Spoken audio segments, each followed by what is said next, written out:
Party के राष्ट्रीय महासचिव पूर्व कैबिनेट मंत्री आदरणीय शिवपाल यादव जी, मंच पर आसीन इस लोकसभा क्षेत्र से आपके लोकप्रिय प्रत्याशी और मेरे भाई राजीव राय जी, जिनको आपके समर्थन से आप यहां जिताने जा रहे हैं, ये आपको देखकर, आपके उत्साह को देखकर लग रहा है। युवजन सभा के प्रदेश के अध्यक्ष भाई अरविंद गिरी जी, समाजवादी पार्टी के तमाम यहां पर मौजूद नेतागण, हमारे साथ सुल्तानपुर से चल के आए, वहां लोकसभा का चुनाव लड़ चुके शकील भाई, समाजवादी पार्टी के पूर्व सचिव शशि सिंह जी, आम आदमी पार्टी के पूर्वांचल के अध्यक्ष राजेश यादव जी और हमारे प्रभारी डॉक्टर अनुराग मिश्रा जी, आम आदमी पार्टी के सभी कार्यकर्ता साथियों, कांग्रेस पार्टी के कार्यकर्ता साथियों और हमारे जितने भी लोग यहाँ मौजूद हैं, आप सबका हृदय की गहराइयों से स्वागत करता हूं, अभिनंदन करता हूं। इस क्रांति में आप लोग शामिल हुए। संचालक महोदय ने मुझे 2 बार मेहमान कहा, तो मुझे इस शब्द पे आपत्ति है। मैं अपनी विनम्र आपत्ति जताता हूं।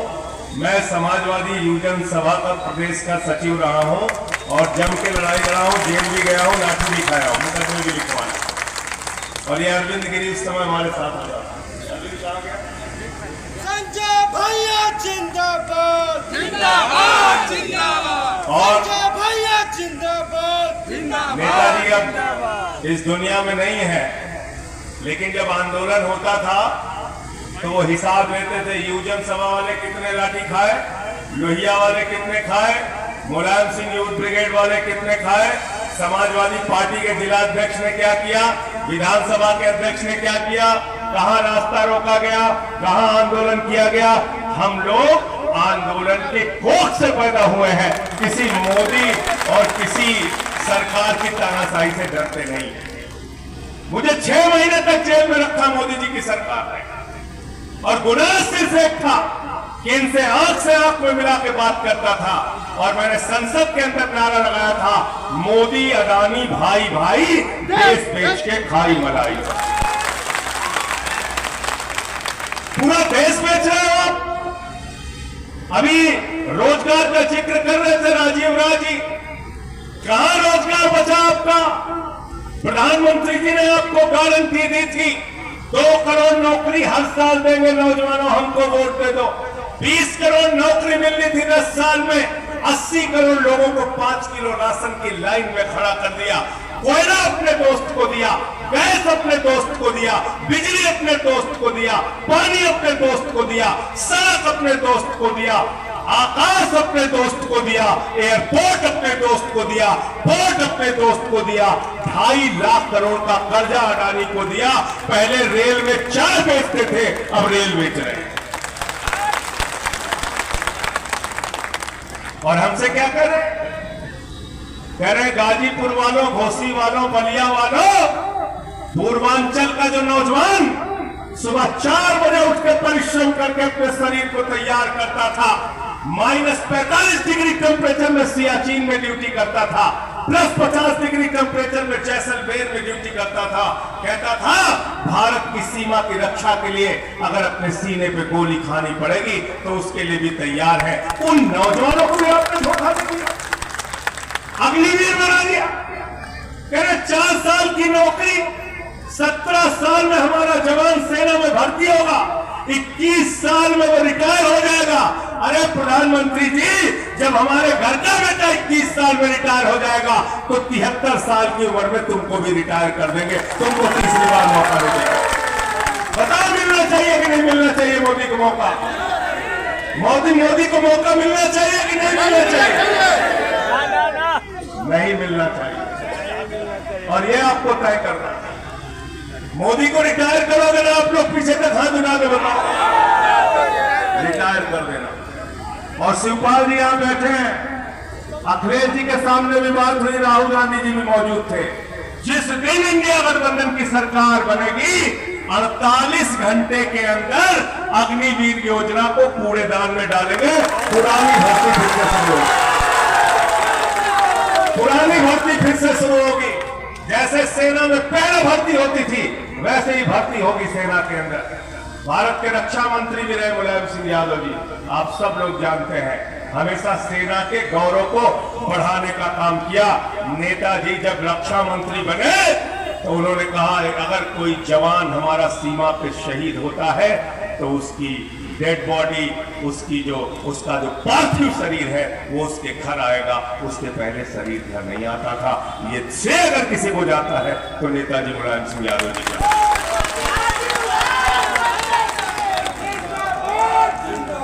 मैं हाथ जोड़कर आपसे प्रार्थना करने के लिए आया हूं। मुझे कल से पंजाब में रहना है, इसके पहले महाराष्ट्र गया और दूसरे राज्यों में गया, दिल्ली में लगा रहा। राजीव भाई से हमारा भाइयों जैसा संबंध है, राजनीति का संबंध पीछे। और मैं इसलिए कल से इनको खुद से फोन किया, मैंने कहा मैं आपकी सभा में आना चाहता हूं। हाथ जोड़कर विनती और प्रार्थना करने इसलिए आया हूं कि साथियों और दोस्तों, ये इस देश का अंतिम चुनाव है। अगर गलती से नरेंद्र मोदी चुनाव जीत गए तो इसके बाद इस देश के अंदर चुनाव नहीं होगा। याद रखना, पुतिन और किम जोंग का मॉडल इस देश के अंदर लागू होगा। ये चुनाव बाबा साहब डॉक्टर भीमराव अंबेडकर जी के संविधान को बचाने का चुनाव है। ये चुनाव दलितों को, पिछड़ों को, आदिवासियों को मिलने वाले आरक्षण को बचाने का चुनाव है। ये चुनाव भारत के अंदर चुनाव और अपने वोट की ताकत को बचाने का चुनाव है। इस बार अपना वोट बचाने के लिए वोट देना, ये कहने के लिए आया हूं। आपने देखा सूरत के अंदर बगैर चुनाव के बीजेपी का कैंडिडेट जीत गया। इंदौर के अंदर कांग्रेस के कैंडिडेट का अपहरण कर लिया गया। अरुणाचल प्रदेश में 10 विधायक भारतीय जनता पार्टी के बिना चुनाव के जीत गए। चंडीगढ़ में जीता था मेयर इंडिया गठबंधन का, जिता दिया बीजेपी वालों का। मैं तो कहता हूं, मैंने सोना चोर सुना था, कार चोर सुना था, बाइक चोर सुना था। नरेंद्र मोदी और उनका गैंग पार्टी चोर है, पार्टी चोर, पार्टी चुरा लेते हैं। उद्धव ठाकरे की तीर कमान चुरा दी, शरद पवार की घड़ी चुरा दी। आए थे दिल्ली में हमारी झाड़ू चुराने, हमारे लोगों ने मार झाड़ू उनको वापस कर दिया। हमारे पार्टी के सबसे बड़े नेता, हमारे मुखिया अरविंद केजरीवाल को जेल में डाल दिया। 23 दिन तक उनको इंसुलिन नहीं दी। क्या गुना अरविंद केजरीवाल का? ये कि दिल्ली के लोगों के लिए शिक्षा का इंतजाम करते, ये कि बिजली और पानी फ्री देते, ये कि बुजुर्गों को तीर्थ यात्रा कराते, ये कि माताओं बहनों के लिए बस की फ्री यात्रा करते। ये अरविंद केजरीवाल का गुनाह है। उनको आपने पकड़ के जेल में डाल दिया। अखिलेश यादव को आप सीबीआई का नोटिस डालते हैं। मनीष सिसोदिया को जेल में डाल दिया, सत्येंद्र जैन को जेल में डाल दिया, संजय सिंह को पकड़ के 6 महीने जेल में डाल दिया, तेजस्वी यादव को नोटिस, लालू यादव को नोटिस, वेस्ट बंगाल के सारे मंत्रियों को नोटिस, ममता बनर्जी के भतीजे को नोटिस, संजय रावत को जेल, सबको पकड़ के जेल में डाल रहे हो। राजीव राय के घर पे इनकम टैक्स का छापा मारा, ईडी का छापा मारा।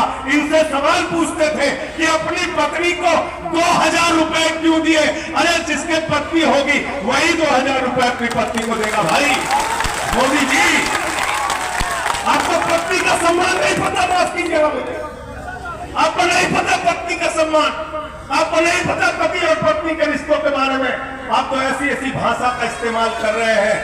हर चरण के बाद भारतीय जनता पार्टी का वोट गिर रहा है और हर चरण के बाद प्रधानमंत्री की भाषा गिर रही है, लगातार गिरती जा रही है। क्या बोला बिहार में? हमारे बिहार की महिलाओं का अपमान किया प्रधानमंत्री जी। कल उन्होंने एक भाषण दिया, कहते हैं लालटेन लेकर मुजरा करने वाली जमात। ये भारत का प्रधानमंत्री बोल रहा है साथियों और दोस्तों, लालटेन लेकर मुजरा करने वाली जमात। अरे आरजेडी के अंदर जो हमारी महिला कार्यकर्ता है वो लालटेन लेकर चलती है, अपने पार्टी का सिंबल स्वाभिमान और सम्मान के लेकर चलती है, उनको गुमराह करने वाले अगर तुम कह रहे हो प्रधानमंत्री जी, तो मैं कहना चाहता हूं आपकी हिम्मत नहीं होनी चाहिए बिहार की महिलाओं का अपमान करने का। और बिहार की महिलाएं, बिहार के नौजवान, बिहार के बुजुर्ग, पूरे बिहारी, पूरे पूर्वांचल के लोग इस अपमान का बदला लेंगे। प्रधानमंत्री जी, आपकी भाषा तो ऐसी है, मैं तो कहना चाहता हूं, कभी आप 50 करोड़ की गर्लफ्रेंड बोलते हो, कभी आप कांग्रेस की विधवा बोलते हो, कभी आप जर्सी गाय बोलते हो, कभी केजरीवाल को बदनसीब और नक्सलवादी बोलते हो, कभी उद्धव ठाकरे को नकली संतान बोलते हो, कभी शरद पवार को भटकती आत्मा बोलते हो। प्रधानमंत्री जी, मैं तो आपको कहना चाहता हूं, ये जो भाषा है, ये भाषा एक साक्षात व्यक्ति की भाषा है, प्रधानमंत्री की भाषा नहीं है। प्रधानमंत्री की भाषा नहीं है। और आज इसलिए ये लोग बौखलाए हुए हैं कि हमने इनकी असलियत खोल दी। आरएसएस और बीजेपी हमेशा से बाबा साहब के संविधान के खिलाफ रहे हैं। आरएसएस और बीजेपी हमेशा से आरक्षण व्यवस्था के खिलाफ रहे हैं। इसलिए साथियों और दोस्तों, इस बार अपने आप को बचाने के लिए और चुनाव को बचाने के लिए वोट देना। यहां पर पिछले चुनाव में समाजवादियों के भरोसे जो जीते थे, समाजवादी पार्टी के कार्यकर्ताओं ने जिनके लिए प्रचार किया था, वो मंत्री जी अपने बेटे को लेके आ गए, बीच में चले गए भाजपा की गोदी में, मंत्री जी बन गए और मंत्री जी बन के अपने बेटे को लड़ाने के लिए आ गए चुनाव में। अखिलेश यादव की बदौलत, समाजवादी पार्टी के कार्यकर्ताओं की बदौलत मिलकर आप चुनाव लड़े थे। आपकी जिम्मेदारी थी, जितने विधायक आपके जीते थे सब पहले इस्तीफा देते, तब आप राजनीति करने आते, तब आप मैदान में जाते। और क्या बोला था ओम प्रकाश राजभर जी ने? बोला था राजीव गांधी, मैं नहीं बोल रहा हूं। उन्होंने क्या कहा था? उन्होंने कहा था भारतीय जनता पार्टी में लीडर नहीं होते, लोडर होते हैं। बोला था नहीं बोला था? झूठ तो नहीं बोल रहा हूं मैं, बोला था ना? कहा था लीडर नहीं लोडर होते हैं। अरे लीडर तो यहां बनना था, लोडर बनने क्यों चले गए भैया बीजेपी में? बताओ ना, क्यों चले गए आप लोडर बनने? मैं आप लोगों से कहने के लिए आया हूं, कहीं किसी गलतफहमी में मत रहना। राजीव राय जी को सभी समाज के लोगों का वोट मिल रहा है और जिसको सबका वोट मिलता है वही चुनाव में जीतता है, और वो काम इनके साथ होने जा रहा है। मोदी जी कहते हैं हमारी ये गारंटी है। मैंने मोदी जी से कहा, मोदी जी आपकी एक गारंटी है। लोगों ने हमसे कहा भाई एक गारंटी मोदी जी ने की है पूरी? हमने कहा हाँ की है। बोले क्या? मैंने कहा 2 करोड़ नौकरी देकर, नौकरी का वादा करके नौजवानों से झूठ बोला, किसानों की आमदनी दोगुना करने का वादा करके किसानों से झूठ बोला, रुपया मजबूत करने का वादा करके देश की जनता से झूठ बोला, 15 अगस्त 2022 तक सबको पक्का मकान देने का वादा करके इस देश के लोगों से झूठ बोला। प्रधानमंत्री जी ने महंगाई कम करने का वादा करके इस देश के लोगों से झूठ बोला। 250 रुपए लीटर सरसों का तेल बिका, 120 रुपए लीटर पेट्रोल बिका, 100 रुपए लीटर डीजल बिका, सब्जियां महंगी हो गई, आसमान पे चला गया सिलेंडर का दाम, 1200 रुपए का हो गया। और काला धन लाकर हर खाते में कितना देने वाले थे? जोर से बोलिए, सबको याद है, कोई भूला नहीं है। राजू भाई यहां भी किसी का 15 लाख नहीं है, 15 पैसे नहीं है। और हमारी माताएं बहनें जो बैठी हैं, इन्होंने अपने पति से छिपा के 1000-500 की नोट संदूक में रखी थी कि बेटी की शादी होगी तो ये पैसा काम आएगा, घर में कोई बीमार होगा तो ये पैसा काम आएगा। मोदी जी ने कहा माताओं और बहनों यही काला धन है, लाइन में लग के इसको जमा कर दो, उसको भी खाली करा दिया। तो काला धन लाने के नाम पे झूठ बोला। तो प्रधानमंत्री जी की एक ही गारंटी है, झूठ बोलने की गारंटी, झूठ बोलने की गारंटी। अभी क्या कह रहे हैं? कह रहे 400 पार, 400 पार, 400 पार। गए बंगाल में कहने लगे 200 पार, 200 पार, 200 पार, आई 73 सीट। गए झारखंड में कहने लगे 65 पार, 65 पार, 65 पार, आई 23 सीट। गए महाराष्ट्र में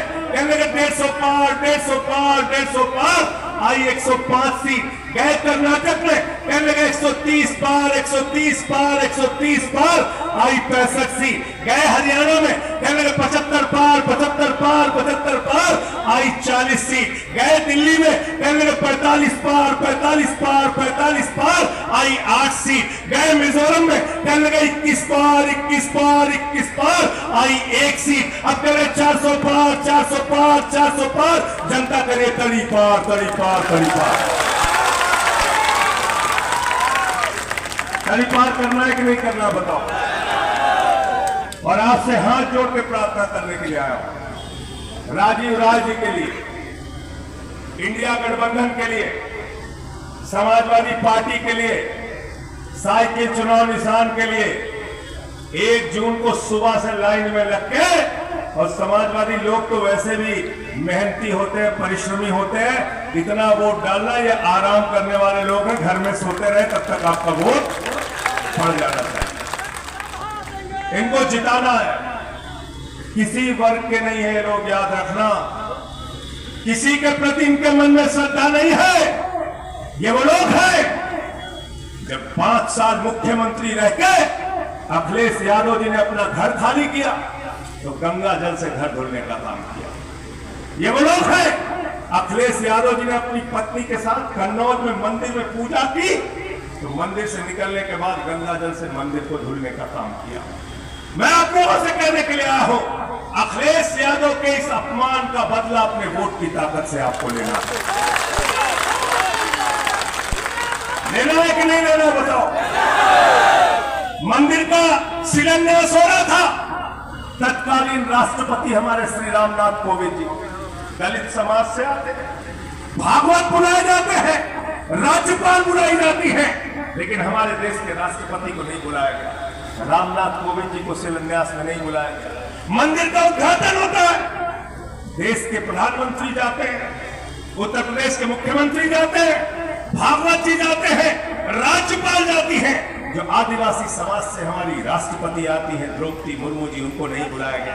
ये लोग नफरत करते हैं दलितों से, पिछड़ों से, आदिवासियों से, और इतना ही नहीं, अब तो इनकी नफरत इतनी आगे बढ़ चुकी है कि ये किसी के भी सगे नहीं है। पहले हिंदू को मुसलमान से लड़ाओ, फिर हिंदू को सिख से लड़ाओ, फिर हिंदू को ईसाई से लड़ाओ, फिर हिंदू को हिंदू से लड़ाओ, मराठा को गैर मराठा से लड़ाओ, जाट को गैर जाट से लड़ाओ, और अब तो क्षत्रिय समाज का इतना बड़ा अपमान किया कि क्षत्रिय समाज के लोग तो पूरे देश में संकल्प ले चुके हैं, सौगंध खा चुके हैं कि किसी भी हालत में भारतीय जनता पार्टी को वोट नहीं देंगे।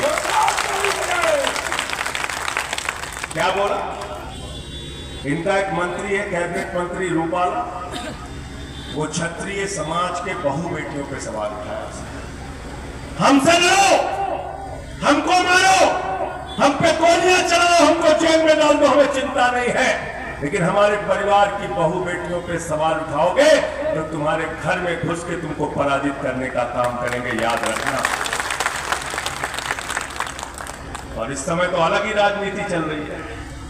केजरीवाल जी ने उसका खुलासा कर दिया, पूरी भाजपा बौखला गई। केजरीवाल जी ने कहा 75 साल में मोदी जी रिटायर होंगे, उसके बाद अमित शाह को प्रधानमंत्री बनाएंगे, और गलती से अगर बीजेपी वाले जीत गए तो 2 महीने में योगी जी को हटाएंगे। पूरी भाजपा बौखला गई, कहने लगे नहीं नहीं मोदी जी रहेंगे, मोदी जी रहेंगे, मोदी जी रहेंगे। किसी एक आदमी ने नहीं कहा कि योगी जी रहेंगे। किसी ने कहा क्या, बताओ भाई? किसी ने कहा? इसका मतलब 2 महीने के अंदर नरेंद्र मोदी और अमित शाह मिलके योगी का बुढ़िया बिस्तर बांध के वापस भेजने का काम करेंगे। करेंगे कि नहीं करेंगे, बताओ? इनका बुढ़िया बिस्तर बांधने का काम करेंगे। साथियों और दोस्तों, मैं आप सबसे ये कहने के लिए आया हूं, ये क्रांतिकारियों की धरती है। मुझे कई बार लोग कहते हैं संसद में आप बहुत अच्छा बोलते हैं, तो मुझे याद आते हैं लाडली मोहन निगम जी, मुझे याद आते हैं मधुलिमेल जी, मुझे याद आते हैं जनेश्वर मिश्रा जी, मुझे याद आते हैं मोहन सिंह जी, मुझे याद आते हैं चंद्रशेखर जी। पूर्वांचल की धरती ने इतने वक्ता दिए हैं, इतने संघर्षशील नेता दिए हैं, इतने बोलने वाले दिए हैं, इतने लड़ने वाले दिए हैं कि हमारे सीने कम नहीं पड़ेंगे, हमारे सर कम नहीं पड़ेंगे, हमारा हौसला कम नहीं पड़ेगा। मोदी के फरमान से देश नहीं चलेगा, ये देश चलेगा बाबा साहब के संविधान से। बाबा साहब के संविधान से चलेगा ये देश। आज आपके सामने तमाम वो मुद्दे हैं, आपकी जिंदगी की दुश्वारियां हैं, महंगाई का सवाल है, बेरोजगारी का सवाल है, अशिक्षा का सवाल है, पेपर लीक तो बताया ही राजीव राजी ने।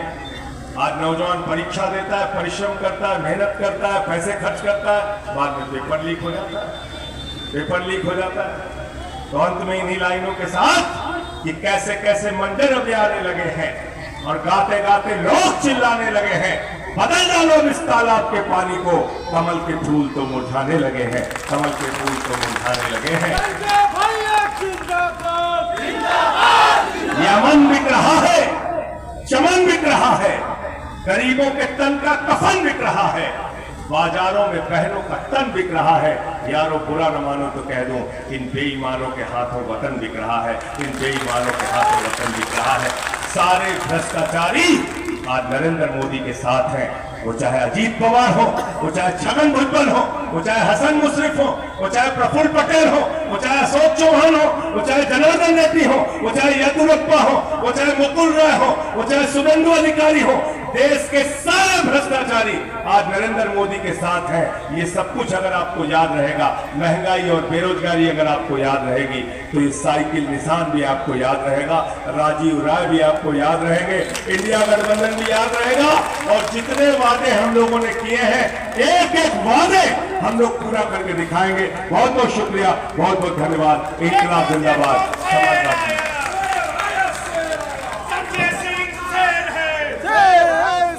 बहुत बहुत धन्यवाद।